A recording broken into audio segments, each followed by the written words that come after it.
The cops thought they could afford anything to make fun of the humiliation, but when one of them lifted up the black woman's skirt, everything changed in seconds. They had no idea who was standing in front of them, and they were certainly not prepared for what happened next.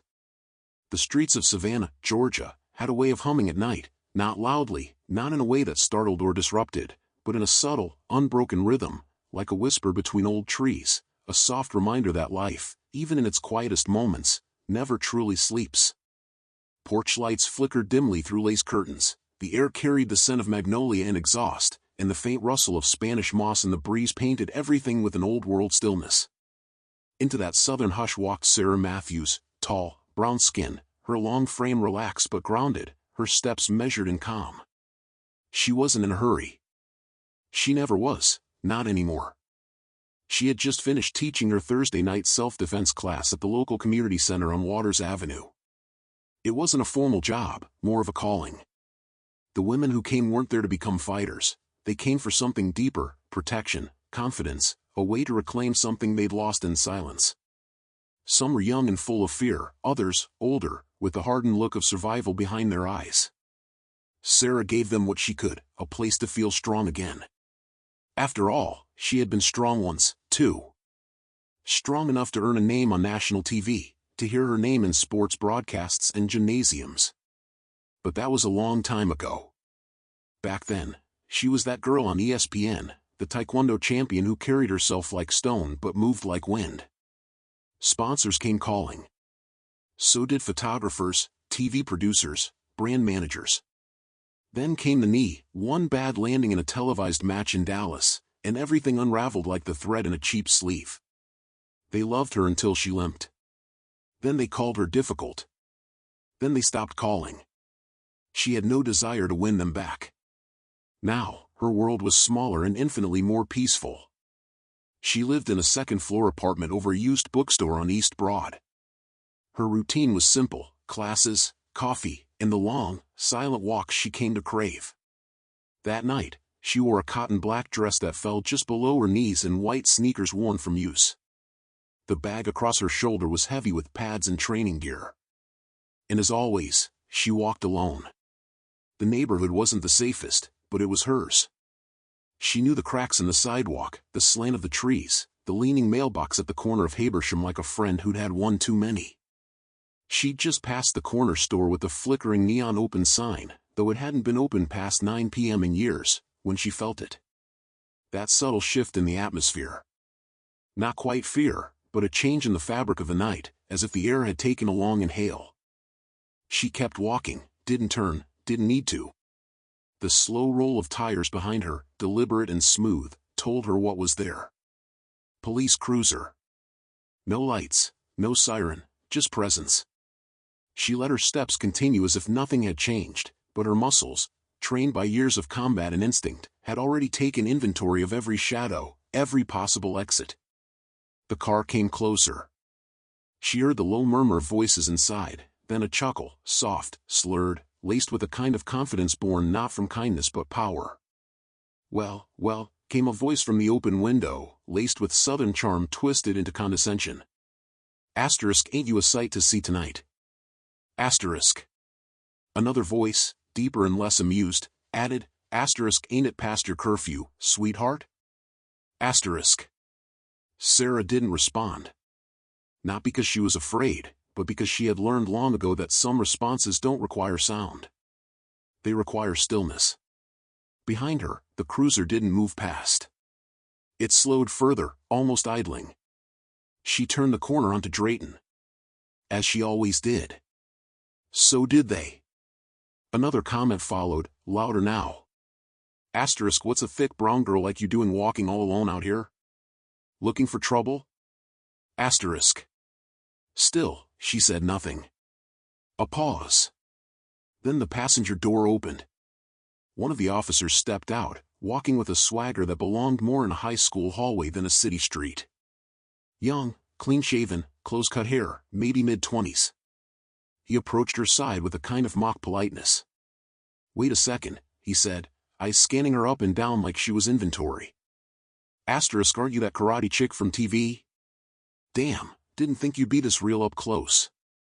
Asterisk, he smirked.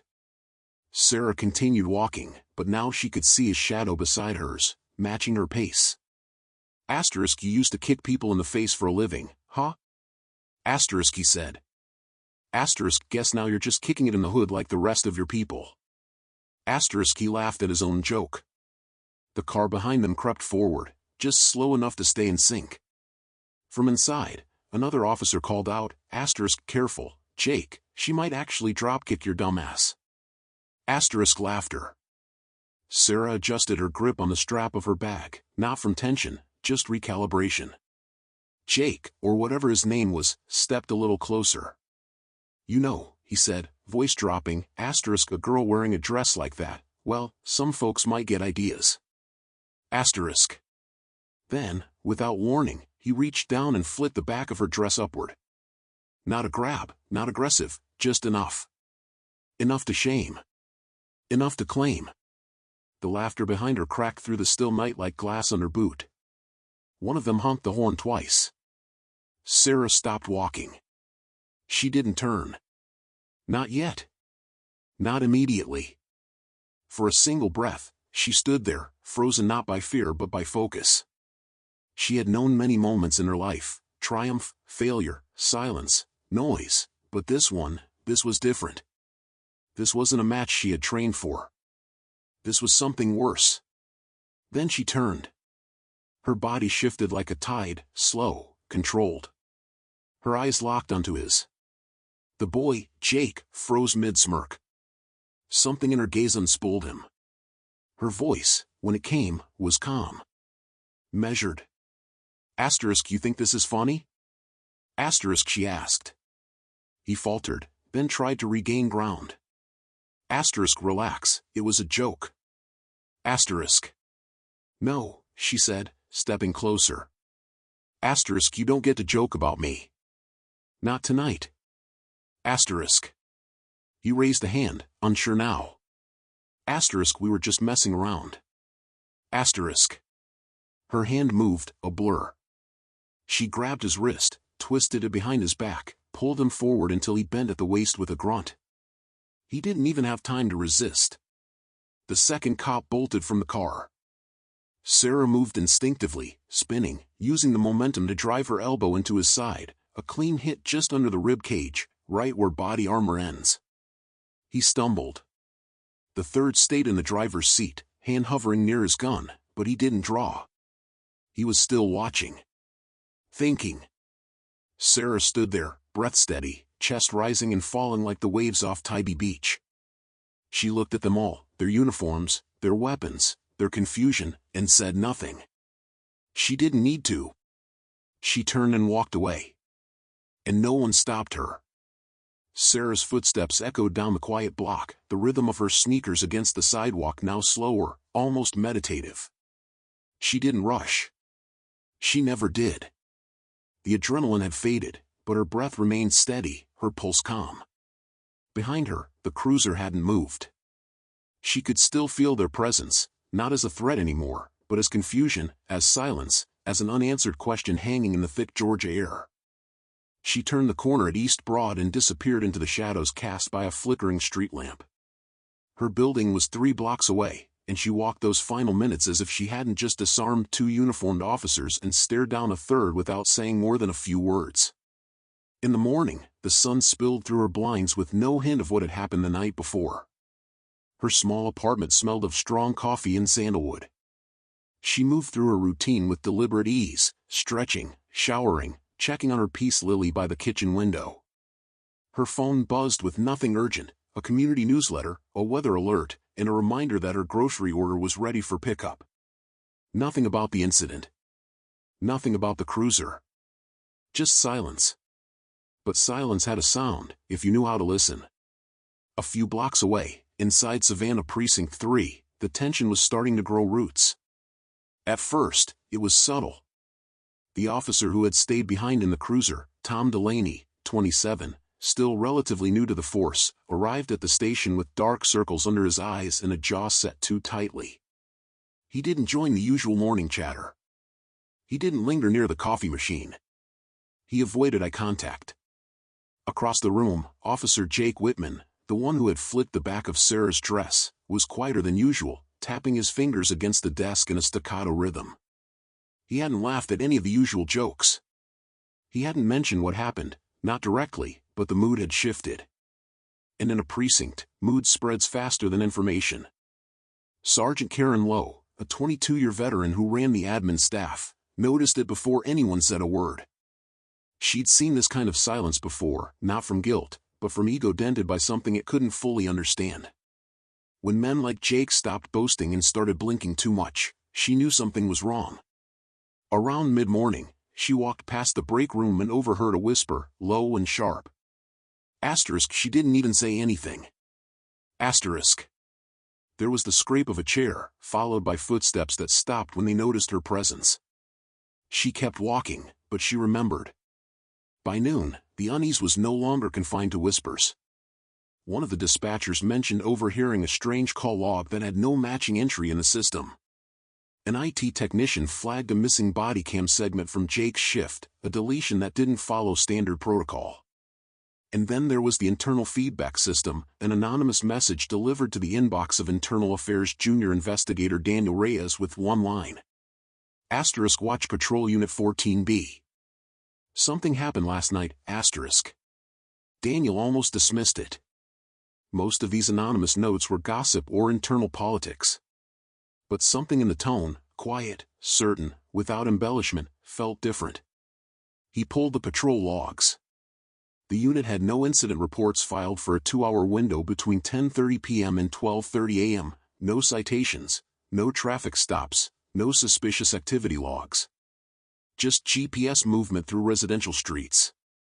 One route traced past the elementary school near East Broad, too late for a school zone patrol, too quiet for a call.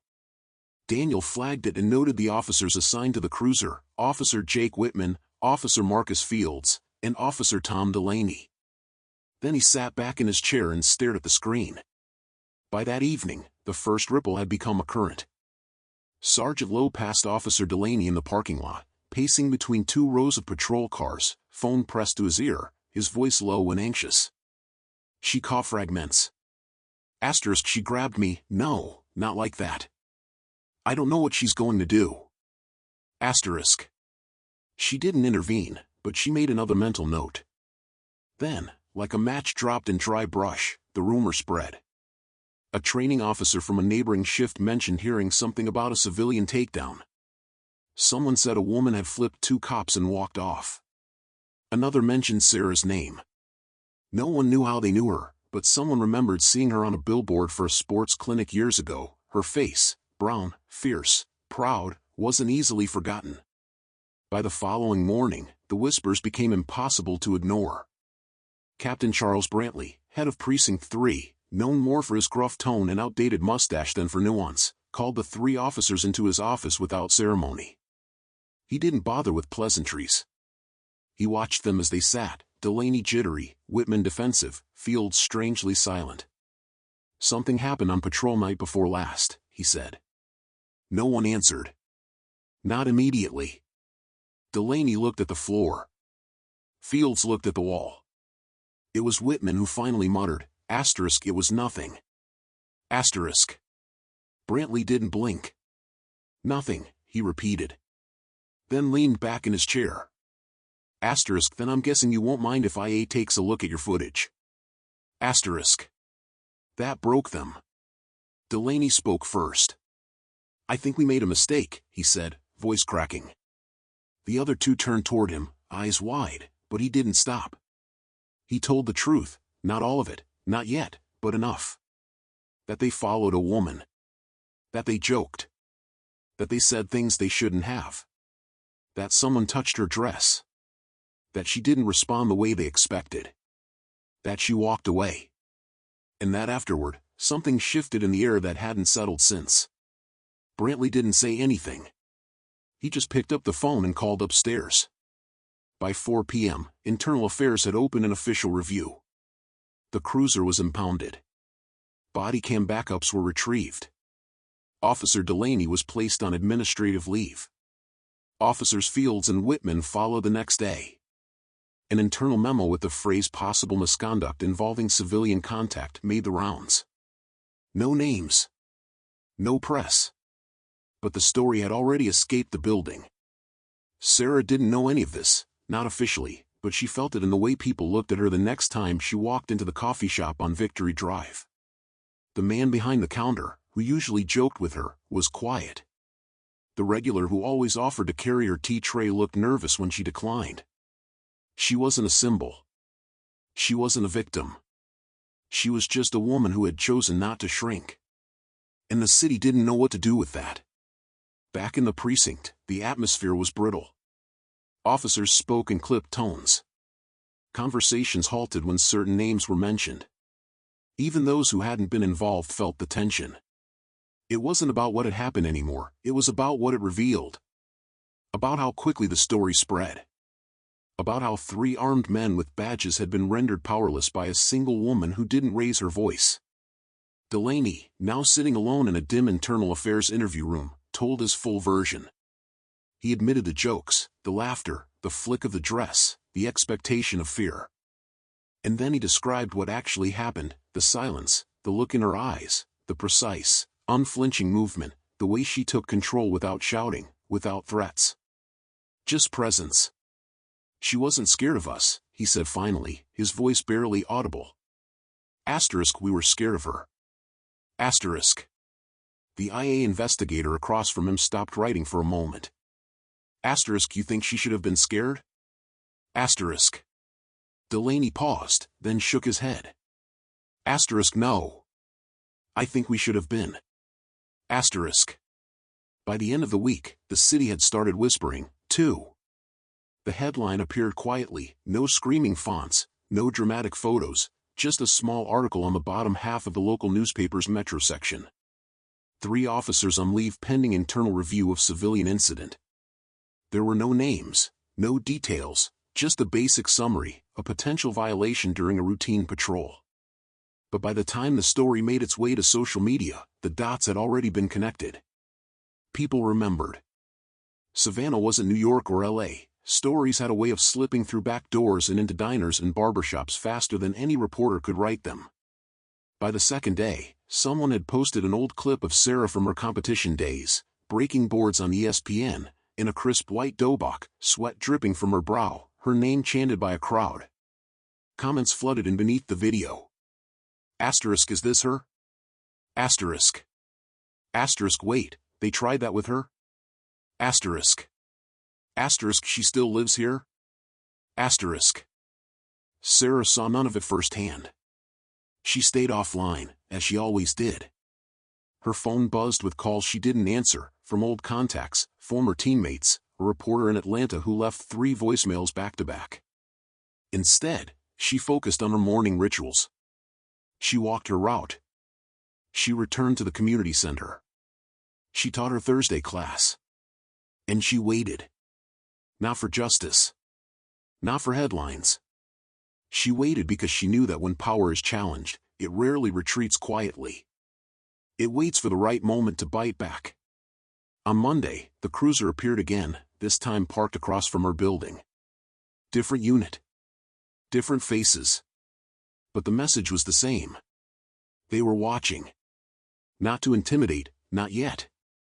They were assessing, trying to gauge what she would do next, whether she would go public, whether she would push this further. She didn't acknowledge them. Just sipped her coffee on the sidewalk bench outside her building, eyes behind sunglasses unreadable. But she felt them watching. Guessing. Whispering among themselves. Inside the precinct, no one said her name out loud anymore. The 3 officers were still on leave.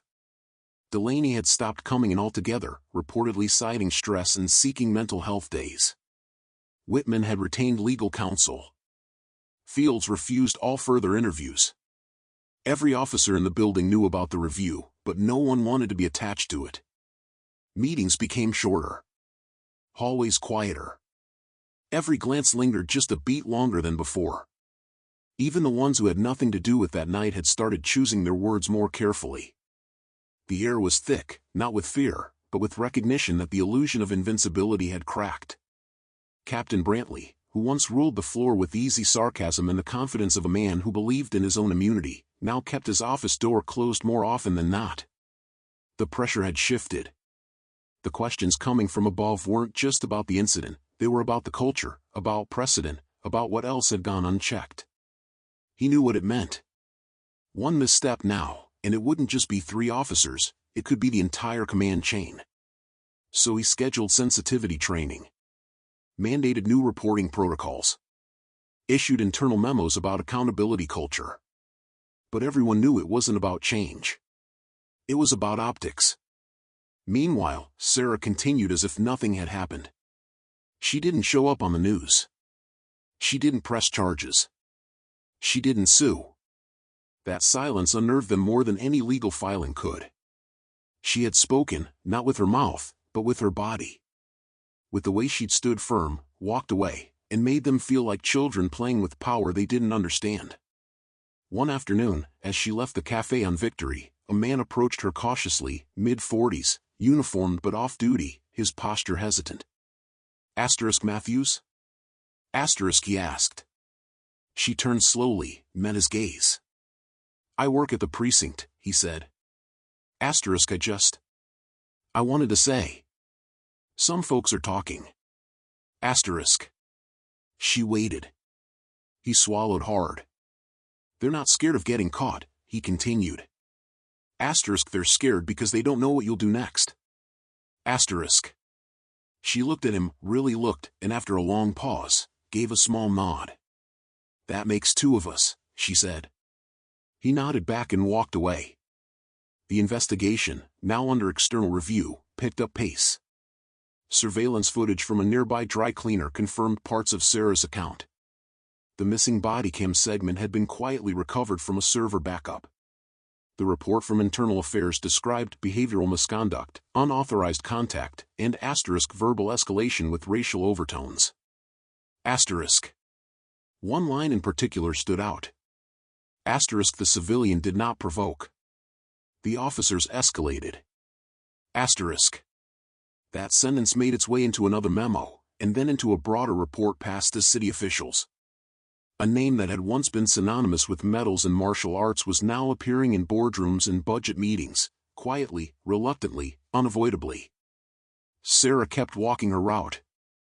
She passed the mural of Rosa Parks, now retouched once again after another act of vandalism. She paused briefly, then kept going. People recognized her more now. Some nodded. Some looked away. A few women approached her in grocery aisles or on the sidewalk to say thank you, not for fighting, but for not backing down. My daughter's learning self-defense now because of you, one said. Not because she wants to fight. Because she wants to know what it feels like to hold space for herself. Sarah just smiled, nodded, and moved on. Weeks passed. One officer was formally suspended. Another resigned before hearings began.